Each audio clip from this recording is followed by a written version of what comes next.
रुपया आज life time लो पे आ गया है। लाइफ टाइम लो मतलब 88 रुपये 35 पैसे पे। ये टर्म टैरिफ का इम्पैक्ट पड़ रहा है। टर्म टैरिफ का इम्पैक्ट क्यों पड़ रहा है?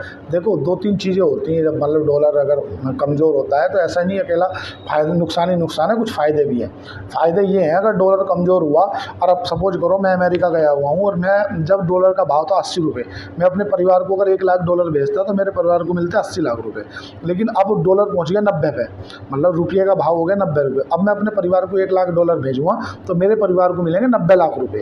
तो हमारे लिए तो फ़ायदा है, लेकिन इसका एक इम्पैक्ट भी पड़ता है। दूसरा इम्पैक्ट इसका ये भी है कि हमारी जो इनपुट कॉस्ट है ना, इनपुट कॉस्ट मतलब हम ज़्यादातर जो सामान खरीदते हैं ना, वो महंगी हो जाएगी। महंगी क्यों हो जाएगी? क्योंकि 90% तो हम इंपोर्ट ही कर रहे हैं ना। जितनी भी हमारे यहाँ पे जो भी प्रोडक्ट हम खरीदते हैं उसका, चाहे क्रूड ऑयल देख लो आप, तो ज़्यादातर डीजल है, पेट्रोल है, एथेनॉल है। एथेनॉल से थोड़ा सा T20 वाला ब्रांडिंग करते हैं, बाकी तो सब खरीदते ही हैं, तो वो महंगा पड़ जाता है। दूसरा, आगे रुपया कमज़ोर हो क्यों रहा है? कारण क्या है? कारण ये है कि जो टैरिफ लगाया ना डोनाल्ड ट्रंप ने, टैरिफ लगाने से जो एक्सपोर्ट इंपोर्ट की जो डिफरेंस है ना, वो ज़्यादा हो गया है। अब एक्सपोर्ट तो हो नहीं रहे, एक्सपोर्ट होने से आता है डॉलर, इंपोर्ट हो रहे हैं। इंपोर्ट होने से क्या है कि आपको डॉलर देना पड़ेगा। डॉलर कहाँ से जाएगा? फॉरेन रिजर्व से। फॉरेन रिजर्व से मतलब पैसे उनको खरीदना पड़ेगा। इससे दूसरा, FII जो विदेशी संस्थागत निवेशक हैं, वो लगातार बिकवाली कर रहे हैं। 2.5 लाख करोड़ रुपए बेच चुके हैं, 2.5 लाख करोड़ का माल बेच चुके हैं। जब वे विदेश जाएंगे अपने यहाँ से माल बेच के, तो वहाँ डॉलर के फॉर्म में पैसा ले जाएंगे, रुपये में थोड़ी ले जाएंगे। अब डॉलर वो लेने पड़ेंगे, मतलब रुपया हमारा जाएगा, तो मतलब हमारा रुपया कमज़ोर होगा बास्केट ऑफ करेंसी में। एक्सपोर्ट इंपोर्ट के जो बिल हैं वो ज़्यादा आ रहे हैं। इस बार जो हमारा 3 महीने का ट्रेड डेफिसिट रहेगा वो ज़्यादा रहने वाला है।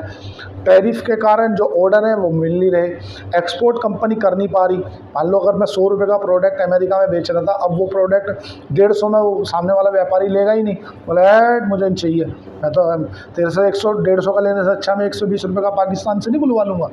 नहीं ले रहा तो हमारे पास डॉलर नहीं आ रहे, लेकिन जा तो रहे हैं ना भाई। आपका फिक्स कॉस्ट है कि आपको 1 लाख डॉलर का तेल खरीदना ही खरीदना है।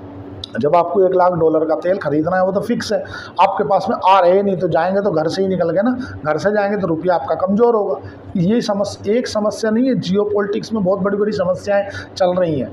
आज परिस्थिति ऐसी बनी हुई है कि ये समझ नहीं आ रहा है सरकारों को कि करे तो करे क्या। सरकार चीन से भी मिल रही, जापान से भी मिल रही, सबसे मिल रही है रुपये को संभालने के लिए। RBI अब कुछ कदम उठा ले तो उठा ले, हो सकता है RBI को मार्केट में डॉलर उतार दे, और डॉलर मार्केट में उतारेगी तो हो सकता है थोड़ा स्टेबल कर ले। ये भी एक परिस्थिति है यार। ऐसा नहीं है कि अगर डॉलर कमज़ोर हो गया अब क्या होगा, अब होगा कुछ नहीं, संभाल लेगी RBI, घबराए नहीं। डॉलर गिरने के फ़ायदे भी हैं। डॉलर गिरने के क्या फ़ायदे हैं?